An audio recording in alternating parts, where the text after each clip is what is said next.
qui nous rejoint. Bonjour. Bonjour Guillaume. Jonathan, bonjour à tous.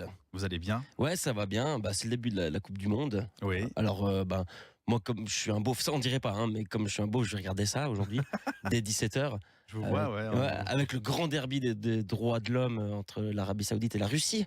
En match très d'ouverture, bien. ça va être cool. Mhm. Et puis du coup, Quel enjeu? moi ça m'a inspiré un peu cette Coupe du Monde, le mondial, Jonathan, ça commence aujourd'hui. D'un bon œil, enfin, la planète regardera la Russie.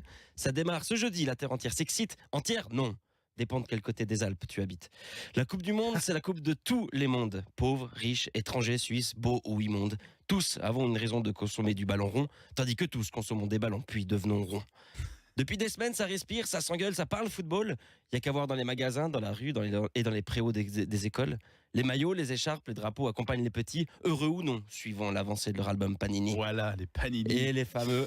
Le mondial, c'est cette chouette ambiance devant les écrans, dans les bistrots, à la maison ou au travail, sur l'iPhone, discrètement. Le mondial, c'est aussi cette pénible ambiance devant les écrans, à côté de ceux qui coachent, qui commentent, qui jouent, qui râlent éperdument. Le mondial, c'est faire des rencontres, tisser des liens sociaux, aller à la Caravelle à Aigle, regarder Ronaldo et ça, c'est les Sao. Puis se rendre au centre espagnol, admirer le jeu de la Rora, revenir sur la place Tübingen, passer ses nerfs sur Granit Xhaka. Le mondial, c'est le nom d'un resto kebab qui permet à la Turquie d'avoir rejoint ce rassemblement planétaire, mais par la gastronomie.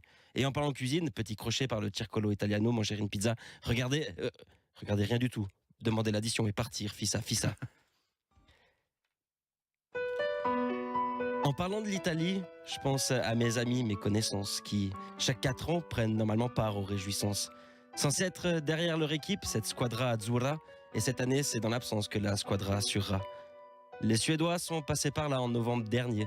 Toute la botte fut bottée en touche et en beauté. Un nul à Milan au retour après une défaite à Stockholm, puis cataclysme. Cette année, finalement, tous les chemins resteront à Rome.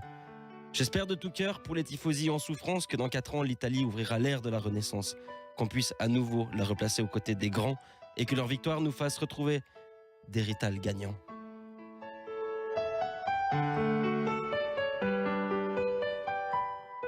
Jusqu'à 9h. Radio Chablais.